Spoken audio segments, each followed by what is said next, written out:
up, dude? How you doing, man? Just chilling, hanging out.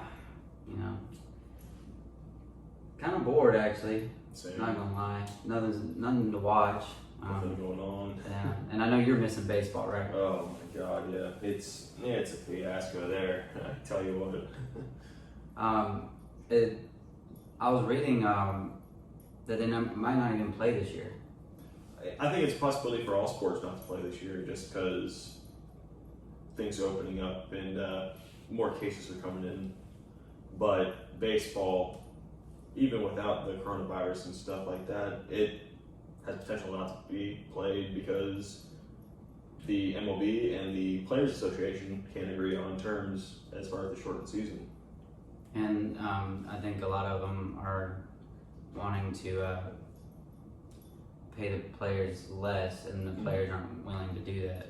Yeah, the negotiations are very, hey, let me give you, players want 100%, owners go, we'll give you 50, players go 100%, owners go 60%, and it's just back and forth, and then each side will be like, hey, we don't want to give you another counter proposal, and then 2 days later they gave a counter proposal.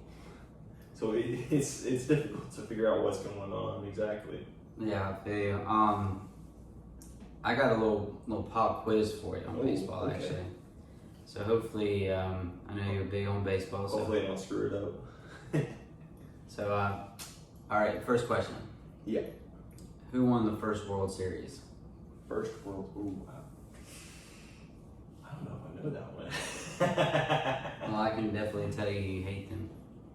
Oh, the Red Sox? Boston Red Sox. Yeah. Okay, that didn't surprise me. Yeah. All right, the I second don't one. know that one. Who won the most World Series? Yankees, 27. Number 3. Who holds the record for the most home runs? It depends on how you look at it. If you But in the record book, even though they haven't, they might have like an asterisk or not asterisk. Asterisks? Asterisks. Yeah. My opinion is Hank Aaron at 755, but Barry Bonds has the record at 762. You're right. All right. Who is the all-time hit leader? Pete Rose, 4,256 hits. Oh, okay. Yeah, I'm getting on you. Yeah. This one. All right. Who is the oldest MLB team? Oldest. It's difficult because names have changed. Mm-hmm.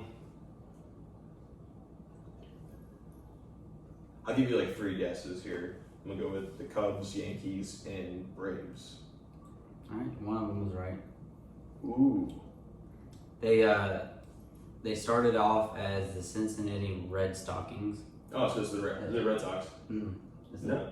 the Atlanta Braves. Oh, that's right. Yeah. They had transitioned to the Atlanta Braves. I should know this. Yeah. But that was a little Man, pop quiz. I like that. That was fun. I Um, love trivia.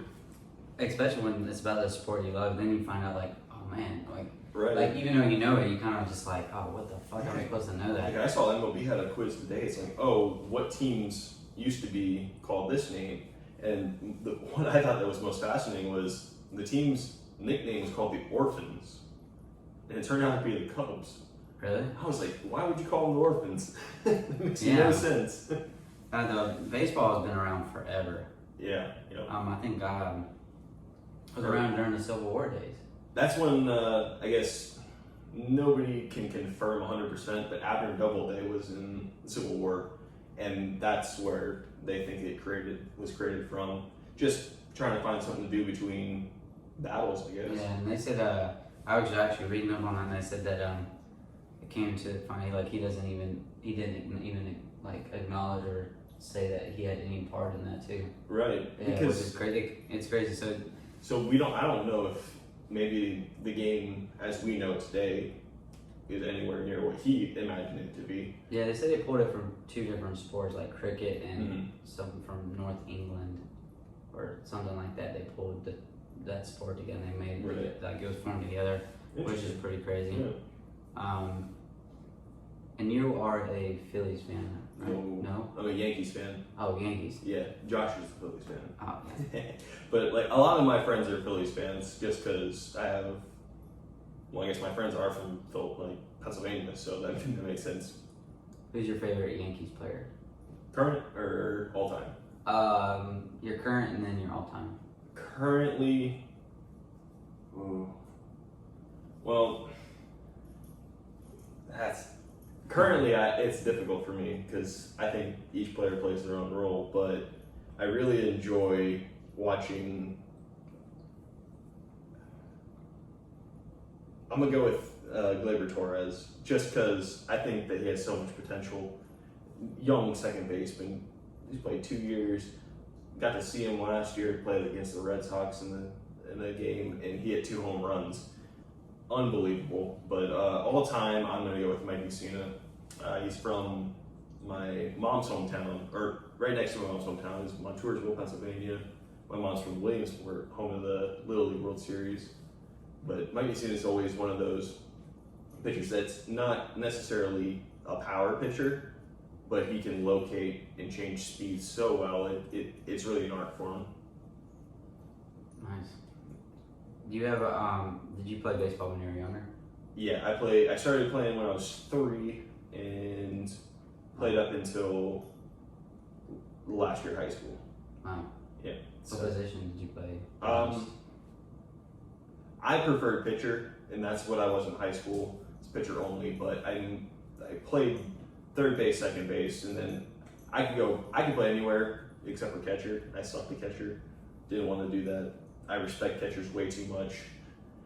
I don't think I could jump on my knees. In those summer games, though, if you're catching even at a 7-inning level, 7 innings and 95-degree heat with all those pads on, that's unbelievable.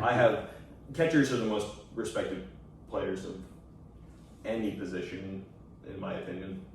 Squatting down like that the whole time is gonna be rough, and I have to do that work sometimes. In just a couple minutes, I'm already hurting. Yeah, you stand up and you kind of go black a little bit. Oh yeah, I'm about to fall over, lightheaded. I wish Charlotte had an MLB team. I think we're close. The Knights have really proved it with moving from down in Fort Mill, South Carolina to the city. Their attendance record has been great, whether the team has been... They haven't really been bad in Charlotte, but they've been kind of okay and also good. They even got the All-Star game a couple years ago, which was great for the city. Mm-hmm. And I think that was MLB trying to test and see if Charlotte could be a potential landing spot for either an expansion team or a team moving. Yeah, I was reading up on something. It would be a good spot, but not a lot of people are like trying to bring it here, like people that could afford. Yeah, finding an owner is going to be difficult. I can see Tepper, the owner of the Panthers and now the new MLS team. I can see him being a part of it because he's like future looking forward and all that. But I think that it may come down. If Charlotte gets a team, I think it's going to come from Tampa Bay as far as a relocation, because they have a lot of problems with their current situation with their stadium. It's indoors, Tropicana Field. In my opinion, the worst stadium in all of baseball. It's ugly, it's boring, it's dark. Players don't want to go play there. And this is coming from a Yankees fan, guys, by the way. Yeah, but when it comes to free agency, you can definitely tell that players don't go, I want to go play with Tampa. But they have an amazing ability to bring up players, scout players, draft players, and have them be great. It lasts a couple seasons and they're gone. David Price was traded to the Tigers, then ended up with the Red Sox, and then recently traded to the Dodgers. Evan Longoria, probably their best franchise player of all time. He played it for years. I thought he was going to retire with them, and then got traded to the Giants. Who else? I think Wade Boggs. I'm going to go old school, played with them, but he also played with the Yankees, Red Sox. So like the divisional thing kind of plays a factor with free agency. What is your favorite team to watch to go against your Yankees? Like, what is your? Absolutely, the Red Sox. I was thinking, even though you hate them the most, it's one of the most fun games to watch. Absolutely. Like, I got to go to my first Yankees Red Sox game this summer, and Was it in New York or was it in Boston? it was in New York. Yeah. It was a doubleheader. My brother, his wife, and I, we went to the second game of the doubleheader. Yankees had won the first 3 games of the series, looking to sweep them in the fourth, which is it's very rare, especially with a doubleheader going on. But the Yankees just unbelievable. The team this year should have won it all. I thought it was amazing, but for a doubleheader, explain that to everybody. What is it? so doubleheader is 2 games in one day, usually because of a rain out earlier in the season. The first game usually starts around 1 o'clock, 12 o'clock, depending on the location. The second game can start from anywhere from 7 to 8 Eastern Standard Time. That'd be fun to play 2 games in one day, though. It's exhausting, but as a player, I loved it because when I would play tournaments, you'd have 2 games Saturday that decides your seeding, and then on Sunday you could play anywhere from 1 to 5 games. And nobody ever said, "I don't want to play the 5th game," because you're going for your trophy for the weekend for the tournament. Yeah, I love playing sports. It didn't matter. I could play all day. Mm-hmm. And but I only played baseball 1 year. Right. And I sucked at the beginning. Got better. Yeah. But I mean, I never played baseball. Like I played basketball, baseball, and football my 8th grade year. Mm-hmm. And I wanted to be a switch hitter, which my very first at bat I had Right. actually hit with my left-handed, but like I sucked at the beginning. But I progressively got better, because I'm an athlete and I like to, I just need to be like more hands-on. Anyways, I was a great defense. Mm-hmm. Every sport I played, I was great in defense. I played center field, and So you had speed. oh yeah, I was fast. I caught all 3 outs and one in, one in left field, one in center field, and one in right field, because I was just faster than everybody. That's awesome. And I stole home one time. Oh wow. I stole a couple bases actually. But I got rookie mistakes, taking an eye off the ball. Yeah. I stole home. I got hit with the ball, like the pitcher was trying to throw home, and hit me right in the face. Break anything? No, not this one. Yeah, I just spoiled my eye. But I stole home and he threw the ball and the catcher was going to catch it, but I slid in. Boom! Hit me right in the face. Bad timing. Yeah. But hey, you scored. Yeah, I did. That's all that matters. Yeah, I got up and I said. I said, fuck. So how old were you? I was in 8th grade. Okay, so yeah, but nobody middle school people aren't allowed to cuss and. But that's when you kind of you start to learn. Yeah, and so you don't really care as much. But I mean, I love baseball, but I never I can't watch a whole game. I can't watch a whole game on TV. I get that. I can watch it in person. I can go to a game and watch the whole game, but on TV, I just can't do it. See, I think that's the difference between a casual fan such as yourself and me being, I wouldn't say hardcore, but I'm really into it. I will watch games, even not my favorite team, just because I know matchups and different things are on the line. But baseball, 9 innings, it takes a long time. Mm-hmm. I think the average Red Sox Yankee game was 3.5, 4 hours. In football, it's different because there's action on every play. Mm-hmm. But with baseball, it's pitcher stands on the mound waiting for the batter to get in the box. It's all right, throw the pitch. And you can have even if you go to a 3-2 count, that's 5 pitches. That's 10 minutes. Mm-hmm. It takes a while. Yeah, because the pitcher might not want the first pitch that the catcher signals home, so and they might not want the second one. Yeah, and then that can go every can call time, and then you just take your time. I've never they're trying to speed up the game as far as how long it takes. About that? I'm 50-50. I think some aspects are good as far as all right, the pitcher needs to get on the mound, whatever, but playing devil's advocate on it. If you think about it, it's a mind game. Baseball is a mind game. you take more time than the batter wants, batter starts to get a little frustrated. Pitcher has the advantage. Batter calls time, pitcher wants to speed things up. Pitcher has like negative thoughts on that. So it's you want someone to pitch the ball, like, damn, pitch the ball to me already, please. It's rhythm, and a pitcher doing well will be a little bit faster.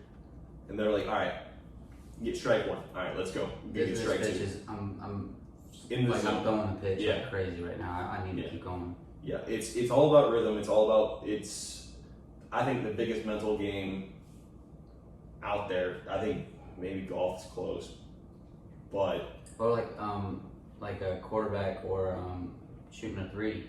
Like when you're in that rhythm, you want to keep shooting it. You don't want to get out of it. So when you're throwing a heater, 90 and like perfect spot every time, you're probably like, dude, just let me keep throwing it. Right. And then like as I'm hitting it real good. And then once you get out of that rhythm, it's just like. And it can change from batter to batter, because I know in high school, I didn't play a whole lot, just because I wasn't that strong or anything. But I was put in charge of the scouting report, like during the game scouting report.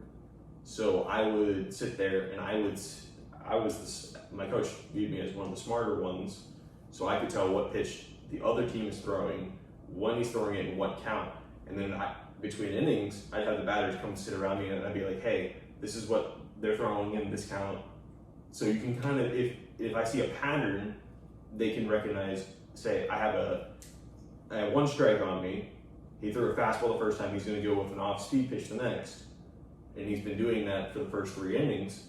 So batter's more likely to take a pitch, even if it is a strike for like a fastball for a strike, because he knows that the second pitch is going to be an off-speed pitch, so he can sit on that. It's easier for him. And even though I didn't play, I loved being that person, because I just love the little details that go into the game. It's crazy.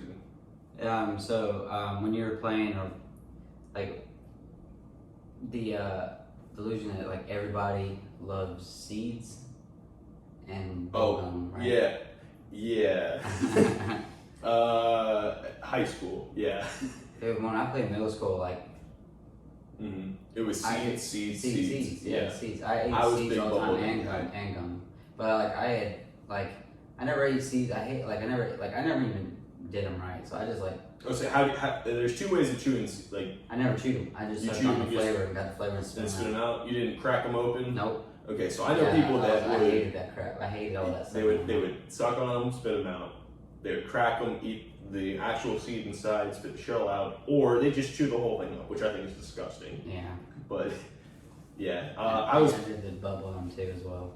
So. Seeds, like in coach pitch minor leagues, like little stuff. It was seeds, because you see the major league players doing it. Mm-hmm. And at the time, you thought everything was seeds. Everything was bubble gum. Well, then also too, like the spitting out too, like the seeds probably developed because of the young age, because you can't do tobacco. So that's exactly what I'm saying. We ignorantly thought as children that all they did was seeds and bubble gum, but yeah, we know it was that big old rub in the mouth. Oh man, that big old chaw in it. Yeah. See, I think it was the Red Sox manager when they won the championships back in like 2004. He was big on tobacco, and you could always tell he had the thing. It was actually chaw. So it was chew tobacco rather than just spit it. He had a big old lump in his cheek. You always saw it. And then he quit, and it was bubble gum. But he still kept that same big old thing in his mouth, just because it was that sensation of, hey, this is what I'm doing, like what I did. So he's trying to replace it to be healthier, which I think baseball was starting to crack down on it, because Tony Gwynn, he died from mouth cancer because of chewing tobacco. Yeah, and like out of all the tobacco products I would use, it would have been tobacco for some reason. I mean, like chewing tobacco. It's easier to hide. You're just standing there. You can hide it in your mouth until you want to smile or kiss somebody, and you gotta. I don't know. I don't know why you'd be kissing someone with that in your mouth, but they do. down south, yeah. but it's simpler. It's not. I think it comes from a younger age of watching baseball, and something that the coronavirus is really one of the rules for baseball going forward is you can't spit. So, but you can't tell a player to not spit on the field in a random spot. I just don't see how that's going to work. It's a natural habit for people because they built it over 15, 20 years for some guys, and you can't swallow that or you're gonna throw up. Yeah. Alright. I might have somebody that wants to ask you a question. Okay, yeah. Oh, well, look at there. John Z. Barrett wants to be in the podcast with us. Yo, what's your team? Yeah, okay, cool. Well, yeah, he's a Panthers fan. I'm gonna give him the Charlotte Knights since we're talking about baseball. And so speaking about baseball, what is the one moment? We can do this two different ways. So MLB moment. What is your favorite moment that you've ever watched or experienced?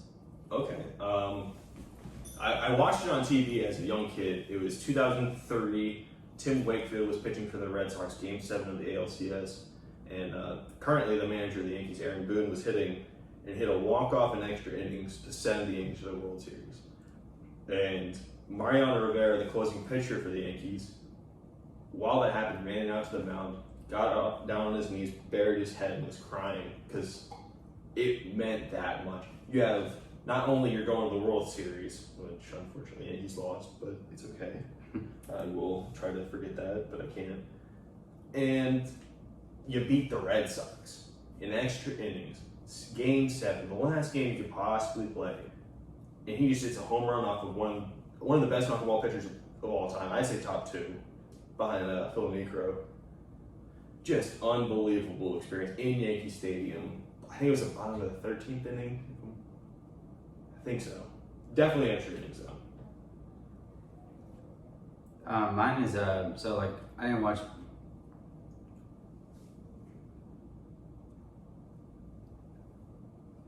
So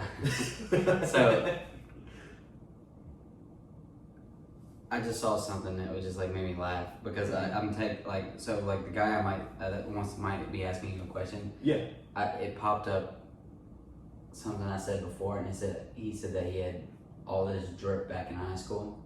Drip? Oh, okay. So you're talking about chains? No, he was nerdy, but he said he had all this drip back in school, and it was just that's why I stopped because I was trying not to laugh so hard. Yeah. And but my favorite moment is the only reason because I think I was in middle school, and the only reason it's my favorite is because I was there to experience it. Right. I wasn't there personally, but I was watching it, and I knew it was gonna happen, and I caught it. It was like he's about to break the record right here. And it was Barry Bonds hitting his home run. Oh, the 76 yeah, in San Francisco. Yeah, and the takeover the thing, and I was like, he's about to do it right here. I think it was like it was either 3 balls and 2 strikes, or it was like that makes sense because Barry Bonds is, I think, one of the smartest hitters of all time.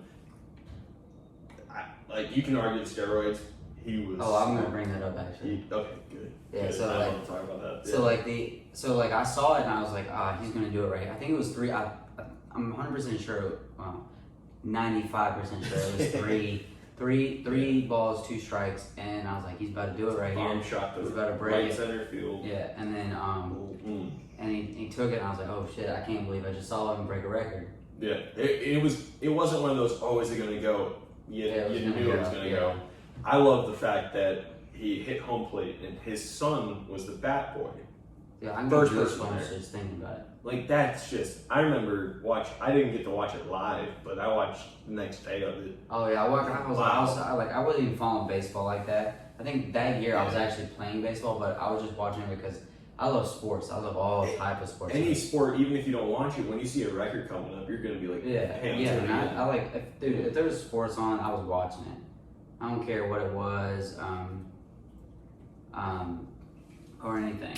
And so I was pretty stoked to see that actually live. But my friend Patrick Block, has a question for you. All right, hit me with it. What would you change to make the game better? Okay. I don't know necessarily if this would make the game better because I'm very traditional, but I think the biggest thing talking right now is about the robot umpires as far as balls and strikes. You see a lot of controversy behind balls and strikes because umpires are human. I think that's a difficult job to have, but I also think if you're going to go with making everything perfect, robot umpires could be a good situation. I think it needs to be tested out. I want to see it in person to start, and I think we may have that with the whole coronavirus thing as far as a test, just because the umpire is so close to the catcher. You get your social distancing there. I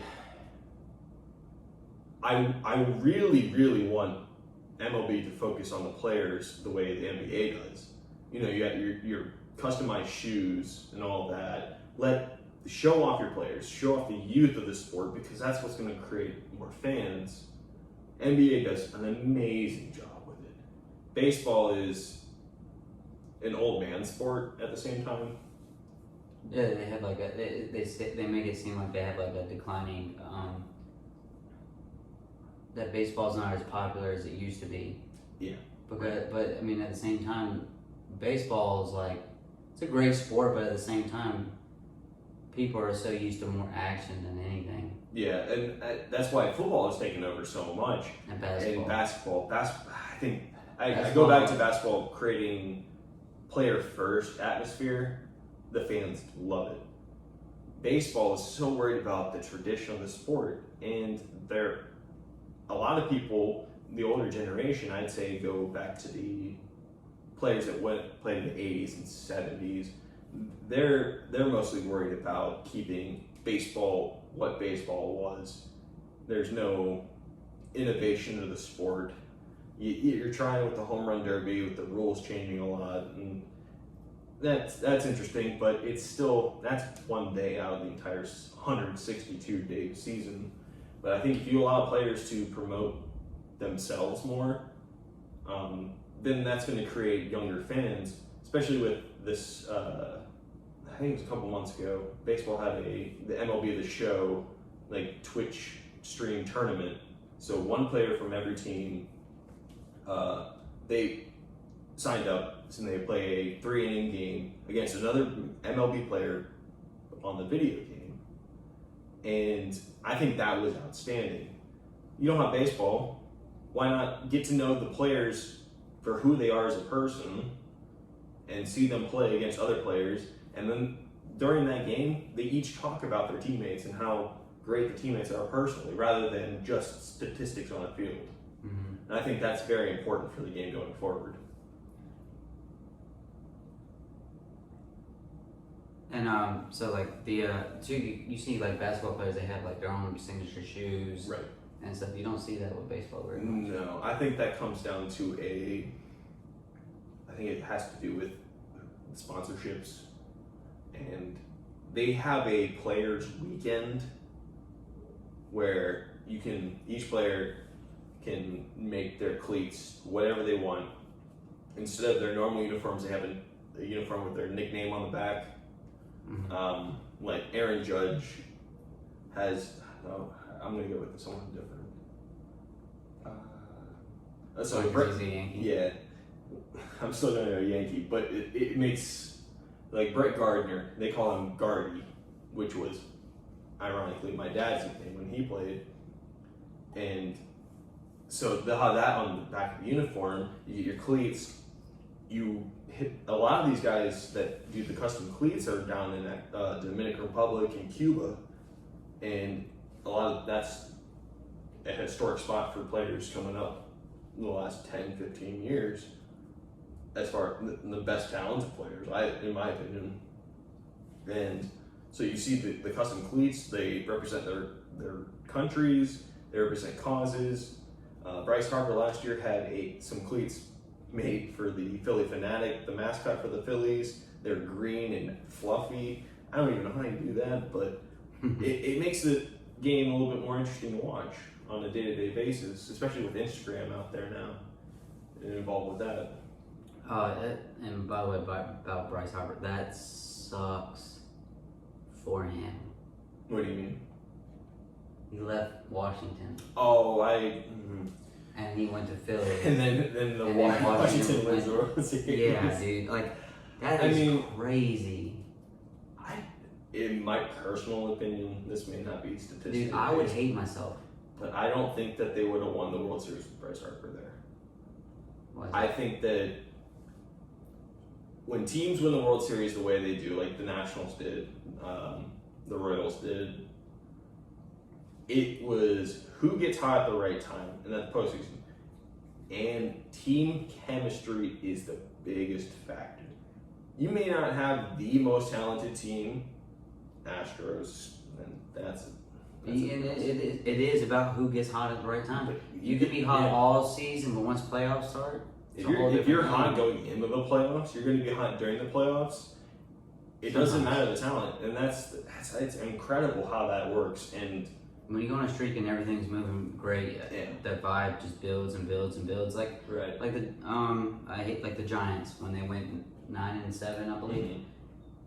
Going into Green Bay, beat Green Bay on that the field goal. I'm still pissed off. 2007. I remember. Snowing everywhere, and then they go into the Super Bowl going against a 16-0 tie. Are you a Patriots fan? I'm a Packers fan. Oh. Yeah. So are you? So they go into against the Patriots. They're 9-7. Right. It's a wild card against team, 16-0.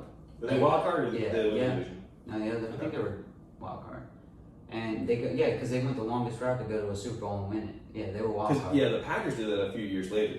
They were a wild card. They beat 10-6. They beat the Bears. They beat the Steelers in the Super Bowl though. Yeah. Mm-hmm. Yeah. But just like think about it, like if you go on a streak and just everything's just flowing, it just makes sense. Yeah.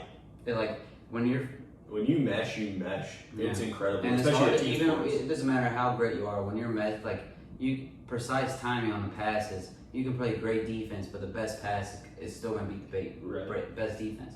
Unless there's like a hand right where the guy's going to catch it the whole time, but like the perfect pass, like a perfect catch is just like if you make it to the pros, you're good. Yeah. You're not like you hear all these times. Oh, this guy's trash. This guy's trash. Like he's in the pros. Yeah, he would whoop our asses if he gets on a hot streak. He's gonna go for it. Like the Nationals, the biggest factor was Howie Kendrick, and he's like almost 40 years old. He's played with a few different teams, but he hit a home run. I think it was the last game. I don't know if it tied it or sent him or put him ahead.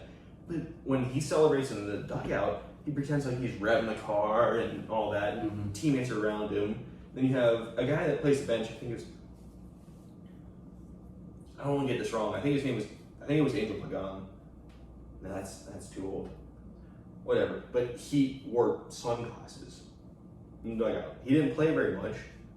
And then they had a baby shark. Baby shark, do. They played that at Nationals games, and all the fans were in on it. The players, I think it came from one player having it as his walk-up song, just because his kid loved it, and that's what he was doing, and it became a whole team thing. And the chemistry in that was amazing, and I think it plays a bigger part in baseball than any other sport. Hockey, it comes close.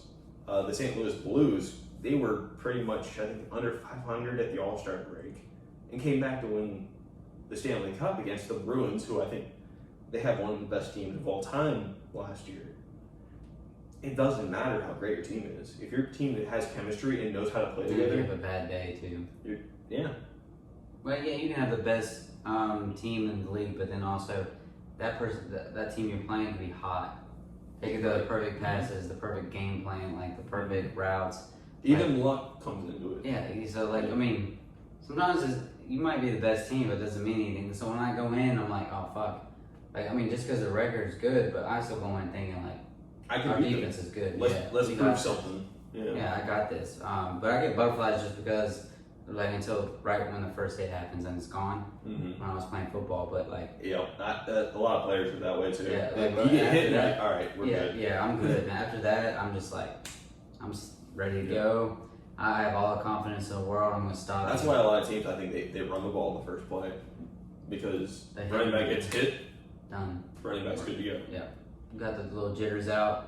Just because you were nervous, you want to perform, but then once you stop thinking about it, you just play. And then it's natural instinct. Yeah, and then you just have a great old time. Like you're having fun. I mean, even when you're losing, you're just like, I want to fucking like it's not fun losing, but it's fun playing the game and fun doing what you love to do. Even though when I was losing, I still wanted to go out and rock somebody's head off. I wanted to make a play. I wanted to do something to change the game. And absolutely. And baseball, dude, like when it comes to those like closing innings when it's tie, that's my favorite. Dude, it is, and that's my like it's fun to watch. It's really fun to watch. Oh, because I was my junior high school. I think our team was 12th in the nation. I went to Providence. I didn't really play that much at all, but in the off season after that, I went with my travel ball team, and I was only a closer. I didn't start any games, and you see a lot of hype for the starter and all that, but I go into the game. You got a 2-run lead, 1-run lead tie game, and I need to shut it down, get 3 outs. I thrived. It's just the pressure. It's the mental aspect of baseball that is, I think, the biggest out of any sport, because all these other sports are more physical. Basketball can be mental, but I think it has a little bit more physicality to it than baseball does as far as athletics go. But baseball, it's just little tiny mind games you see, like, when am I going to bunt here? When am I going to do a hit and run? When am I going to just hit straight up, stolen base on what count? You have a runner on second, the pitcher's throwing down, or the catcher's throwing down like 10 different signs. Pitcher has to know which sign. Say he picks a third one, you have to agree with it before the game. And it depends on innings. I know in the major league this goes, it changes depending on the count, depending on the number of outs, and the number of runners on base. So you could have the first sign thrown down with 1 out, but the 6th sign thrown down with 2 outs. Same guy on second base. And I give props to pitchers. I think that's not easy to memorize over time, because it changes up with every team, every game. Because you don't want to get caught, because it's easy to find patterns. And also now the Spygate. The Astros. Yeah. I think every team basically kind of does it. Every team's gonna be like, hey, I see them do that before. It might be a steal, even when you're just looking across. That's the difference between everything else and what the Astros did. The Well, Astros had a camera in center field and would bang a trash can to tell you what pitch is coming. Like I don't. Yeah, that's if you're like pulling in and saying like which pitch is coming, and they're gonna just like strike. Yeah, because the Astros don't need that. Yeah. The Astros have some of the best hitters in the league on their team, and that's why they were exceptionally better in winning the World Series, because they knew what pitch is coming. If you know what pitch is coming, it's so much easier. But I don't think they needed it. And talking about easier stuff, what do you think about steroids? Ooh. I'm 50-50 with it now. Before I was steroids, you can't go to the World Series or Hall of Fame. It's unacceptable. It's a disadvantage, and all that. But I thought it was kind of good for the sport, because you had more runs. The home runs, like Mark McGwire and Sammy Sosa, they had a 30 for 30 on it last weekend. Just talking about their home run chase, beating the single season home run record, which Barry Bonds went on to break all steroids. But baseball was at its peak then, as far as fans about it. Yeah, but the home run. But if you think about it too, you can be as big and strong as you want. You still have to hit. You still have to hit the ball. That's why I think Barry Bonds is potentially the best hitter of all time. I mean, yeah, you might have more power, like swinging power, but it's not just all upper body or it's everything. And then on top of it, you have to hit the ball. Your steroids is not going to make you hit the ball better. Yeah, like Jones. I mean, it's strong, like distance wise, yeah. Oh, definitely distance wise. But Barry Bonds didn't need it. Barry Bonds he was already 450. He was still hitting 400 without the steroids. Yeah, he was already hitting, like when he was younger, he was already hitting home runs. Yeah, he was a twig with Pittsburgh. Yeah, and you could tell he got big. Big, yeah. But I mean, at the same time, you have to hit the ball. Steroids has nothing to do with hitting the ball. It's just the distance. It's the distance. It's the contact hitting the ball distance wise. Now he didn't hit a home run every fucking time he was at the plate. Right. But, I mean, he hit him a good bit at the time. Yeah. But I mean, you have to hit the ball. I think they were saying that the year that Barry Bonds broke the single season home run record it was like 73. Yeah. He was intentionally walked a lot more times than anyone in history. If you take those intentional walks out, he could hit 80, 85 home runs. Yeah, that year he had tons of walks. Easy. You saw it on SportsCenter. But it wasn't just like, oh, you got walked. It was intentionally walked. Walked intentionally. Buck Showalter, I can't remember what team he was managing at the time. Bases were loaded in the 9th inning. They were up by like 2. He intentionally walked Barry Bonds and let us run score. They ended up winning the game, which it worked out for him. But you're willing to let him run, not to pitch at this guy. Yeah, because he would. Ultimate respect. Ultimate respect. Yeah, I mean, because he can hit the ball. Now the contact. Yeah, you can hit the ball, and then like maybe if he didn't take the steroids, you can hit the ball, and he wouldn't have been able. But he was doing it beforehand too. He still would have had. I think maybe the home runs may have gone down, but the hits would have been still there.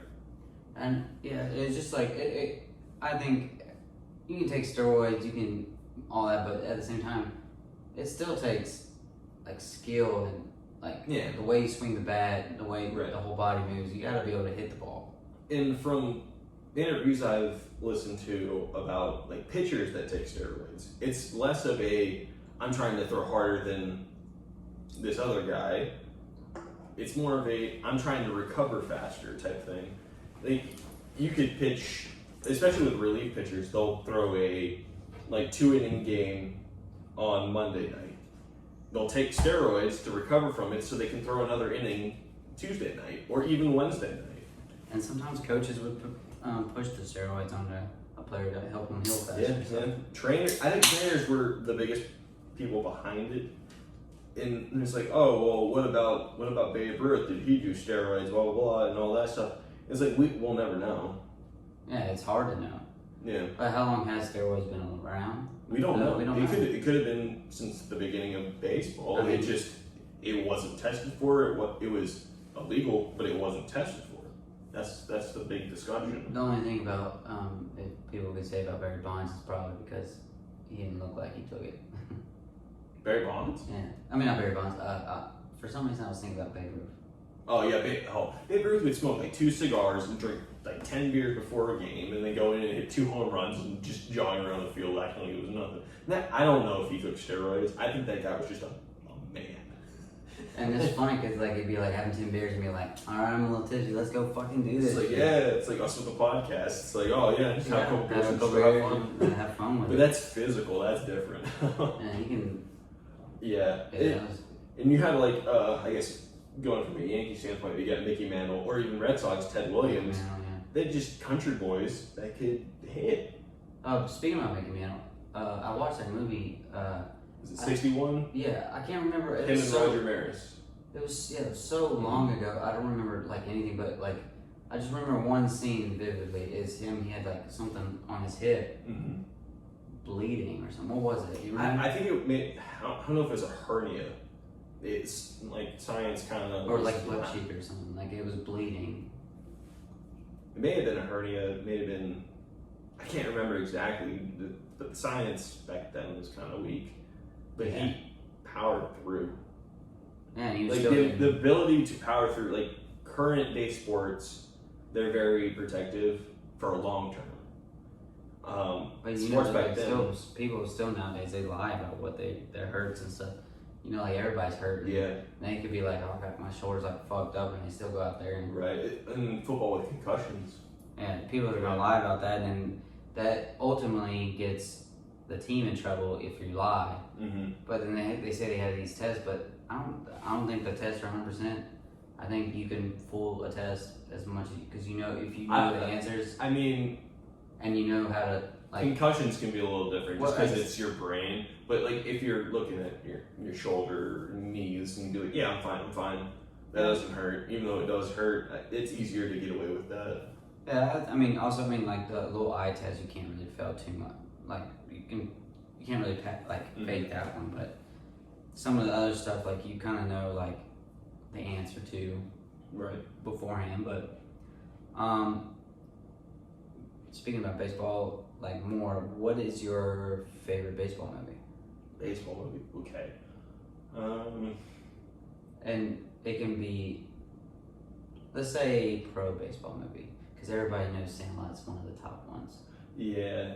Well, that takes off Bull Durham too, because Bull Durham's technically AAA. Well, but that's professional though. I like that one too. Okay, yeah, professional as far as not majors. I go back and forth between Bull Durham and Major League. Major League is more of a comedy. Bull Durham is one with Kevin Costner, right? Yeah.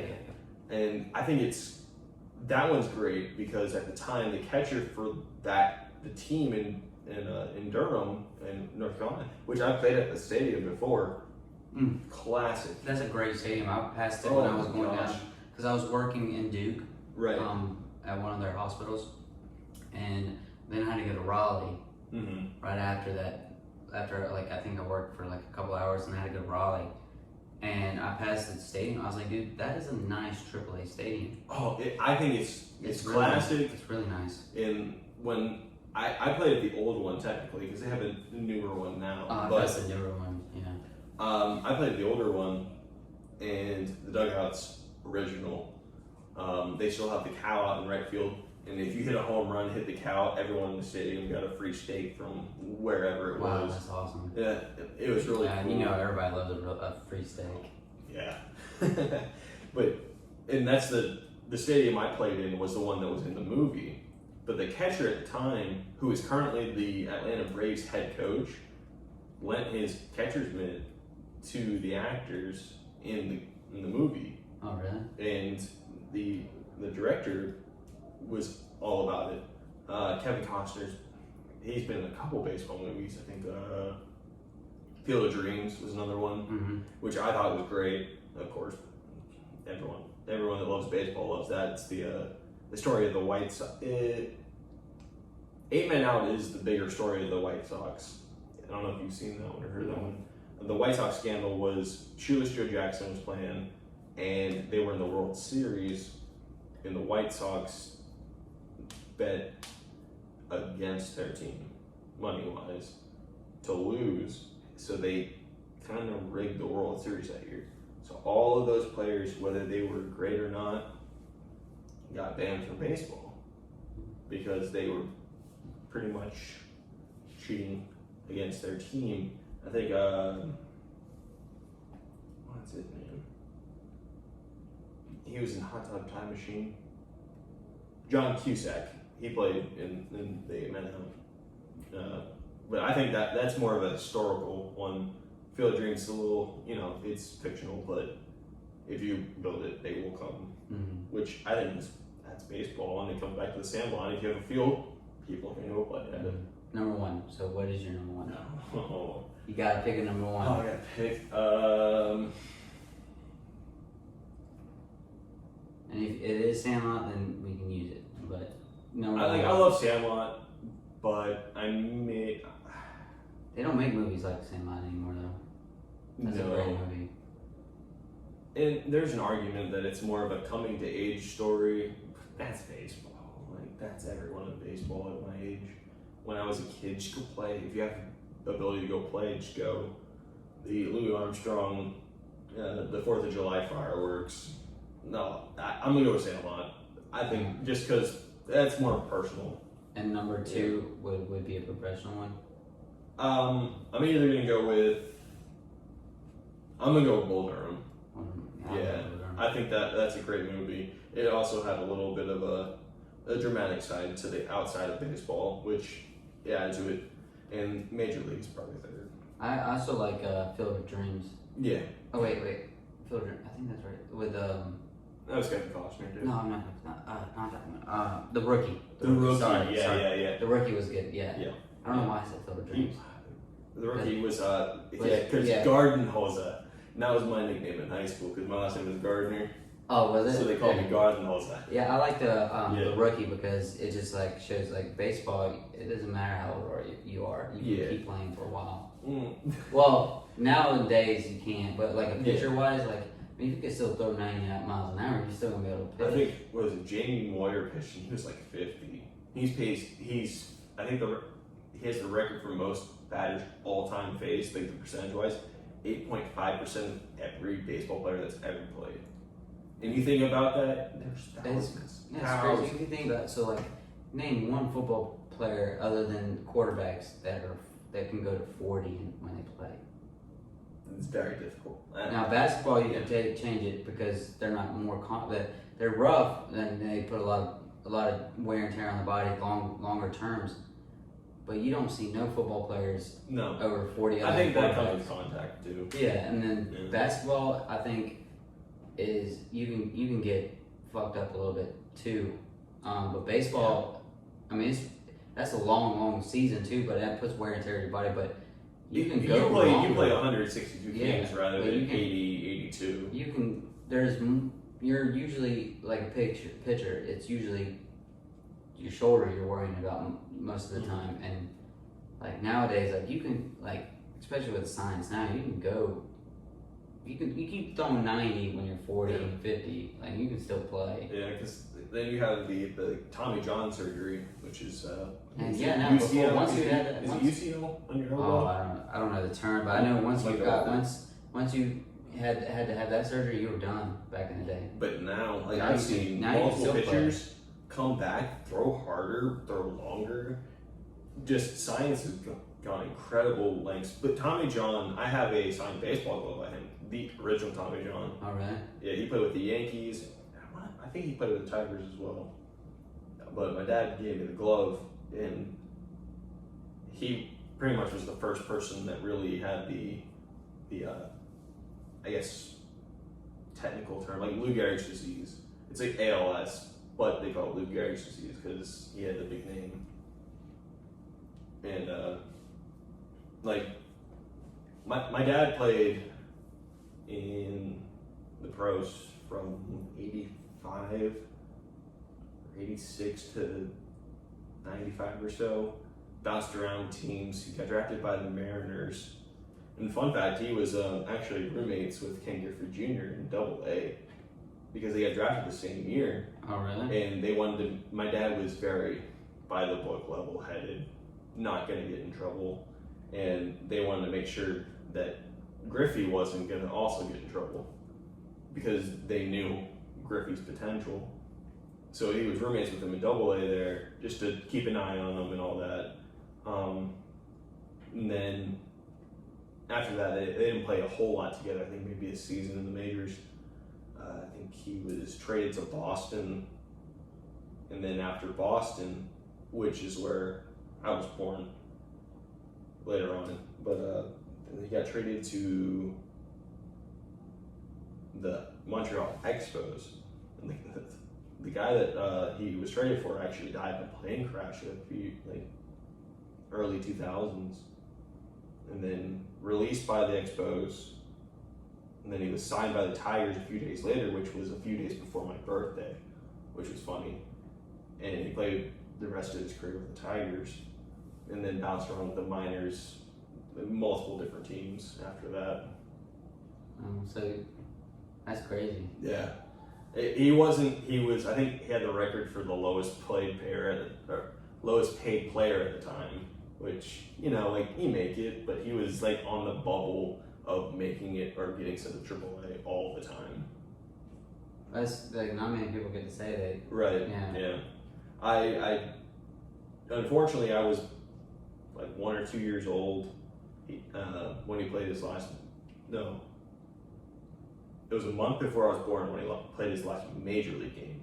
But I was 1 or 2 years old when he was playing in the minors still, so I don't remember it, which it's unfortunate because how much I love the game. But at the same time, I see all these pictures, I see the records, I see his cards that he's given me, the tickets that they had, like my mom had when she went to the games and stuff, and I think that's pretty cool. Yeah, I think it is pretty cool. And the thing I love about the MLB is there's so many opportunities to play after you graduate from school. Right. There's multiple different leagues. And just like football, it's college, and after college is pros, or you either go overseas, or baseball you have AAA, AA, single A, and then gosh, there's like so many. There's like rookie ball. I think there's you got AAA, AA, single A, rookie ball, Class A, rookie ball, Class B, and you have a short season on 2 of them.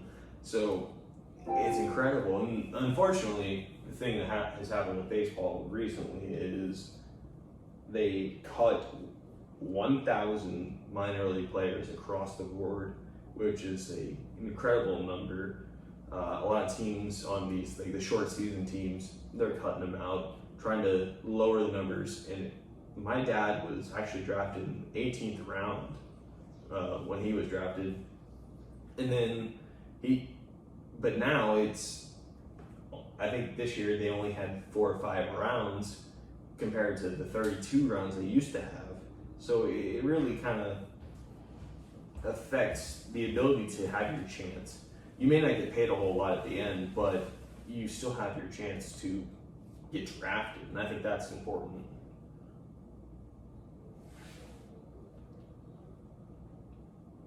So I have another question. Okay. So my friend Patrick wanted to bring up, he says, what do you think about the St. Louis Cardinals owner's quote? Have you seen it? I have not. He said, the industry isn't very profitable, to be not quite honest. He actually said in an interview with 590 The Fan in St. Louis. Mm-hmm. What do you think about that? That the sport is not as profitable anymore, basically. I think I do. And especially, I guess it popped up when the pandemic hit, especially. I think you can say that about the last 5-6 years easily, about it not being as profitable with the emergence of how fast the NBA has grown. Baseball really doesn't compete with a lot of sports, which is weird because you got NFL, NBA, NHL, they all start in September, October, around that time, and they finish up around June or February with NFL. Baseball is April to October, and even that still hasn't made them more profitable. But the problem, I think, is that the current commissioner is more focused on making the owners money, and I think that hurts the game. And I go back to you need to promote your players more, promote their personalities rather than their stats. And I think that could be huge, especially with the amount of young players that are going on. You get Aaron Judge, Blake Snow with the Rays, Mookie Betts, he's young. The incredible amount of talent from these young players coming up. Mike Trout's still not even 30, and I think he's gonna be the best player of all time. You think so? Absolutely. This guy is the most consistent. He's been injured, I think, a couple times in the last 2 seasons and still put up like consistent numbers. That's incredible. His swing, and the fact that his personality is so, he's not over the top, he's not super outgoing, he just sticks by the book and says, I like to play my game. The only thing I've seen him go crazy on is he goes to the Eagles games because he's from New Jersey or Philly or whatever. And it's incredible because this guy was not even drafted first overall, but still, I will put my money on him being the best player of all time. I think he'll break the home run record. As long as he stays healthy, and that's always any factor in it. Yeah, being staying healthy is like a big. But he is the most consistent player I've ever seen. I feel you. So overall, and you can't be Yankee biased too. Oh, okay, you can do that. Who do you think, in your opinion, is the complete ultimate number one baseball player that's ever played? Ever played? Yes. We'll use that answer as the ending. Any question? Yeah, because that's gonna take some time. So I know it's best gonna be tough. player of all time. I know that one's gonna take a little minute. Because there's so many. It's difficult because there's different statistics that people are amazing at. Like I love Hank Aaron. He has the RBI. And Let's say the one that made the most impact for the MLB. Not maybe just maybe not just statistics, but more of a. Well, I already know what one answer could be. Still difficult. I already know one answer. It's not going to be Babe Ruth for me. Yeah, I already know one. What's your one? Jackie Robinson. Jackie Robinson. Okay, yeah. I don't think he's the best baseball player of all time, but I think he made the biggest splash. One of the probably the biggest impact on the game. I like to go with Ted Williams. Ted Williams is Red Sox, but I think he's the best overall hitter of all time. He hit over 400 multiple times in his career, and that's nearly impossible today. Yeah. He went to war. I can't remember which war it was. He went to war, came back, and still hit the same. Now, I think he's frozen. After he died, like they froze him. Like his family, he wanted to be frozen, so potentially to come back to life, which is kind of weird. Wow. So like they'll freeze. I don't know if it's his brain or whatever, or his whole body. I'm not sure. When you freeze something, it takes a longer time to decompose. So, but he wanted to have the ability to, if science proves itself. Well, he was thinking way ahead. Way ahead. I bet nobody was thinking that before. Not in that time. No. I think he died in the early 2000s. Yeah, Even then, that's still pretty early. Yeah, dude, that just kind of just blew my mind for a second. Just to think about it. So I wonder where they're keeping him. In a lab somewhere. I'm not sure exactly where. It's been a while since I watched a documentary about it, but like his kids are all for it.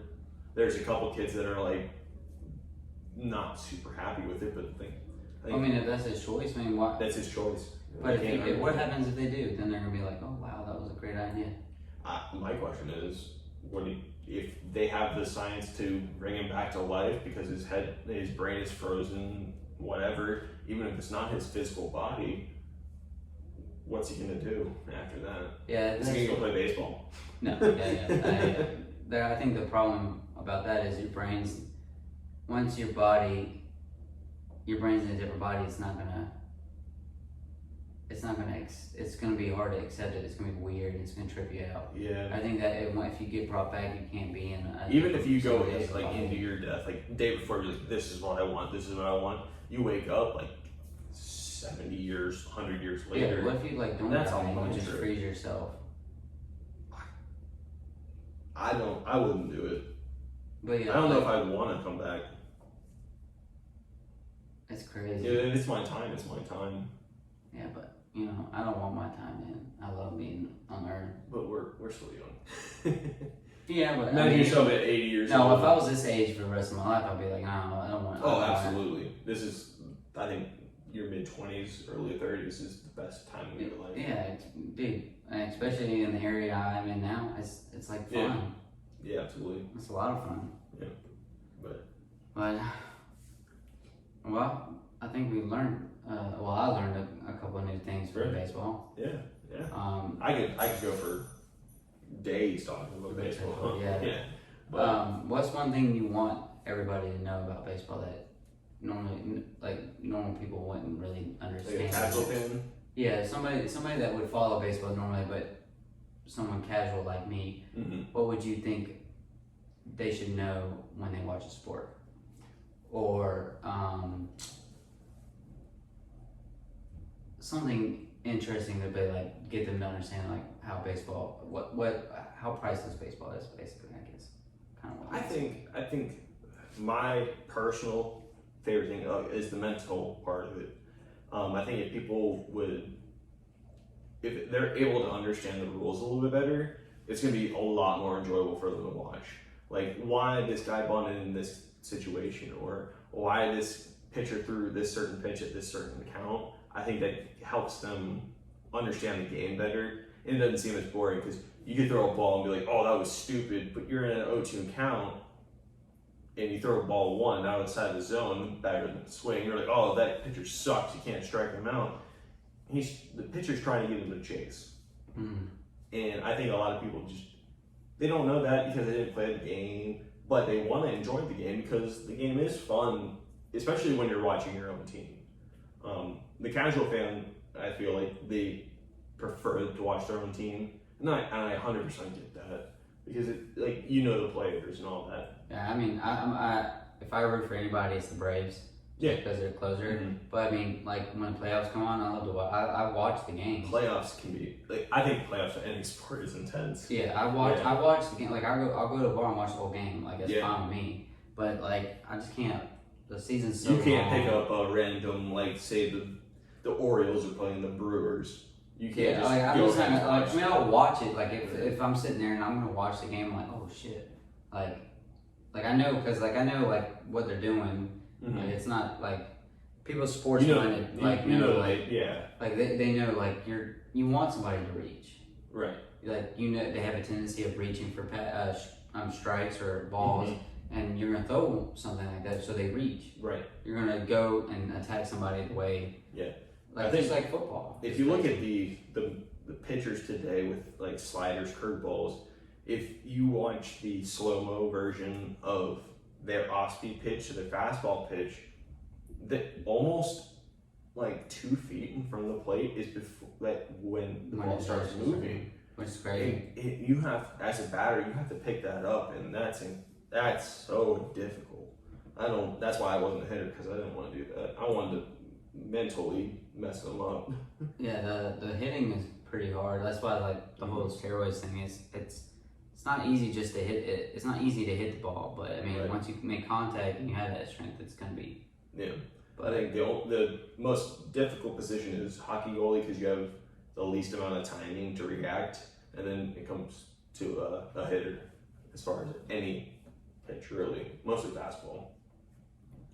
All right, and number one movie that probably people haven't seen from for baseball would be a good one for them to watch.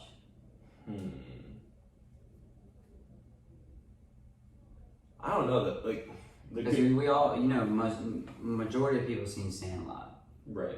What would be your go-to movie to the best explaining baseball? Yeah, the best way to learn like the true side of baseball, or how the beginning of baseball, basically, if there is one.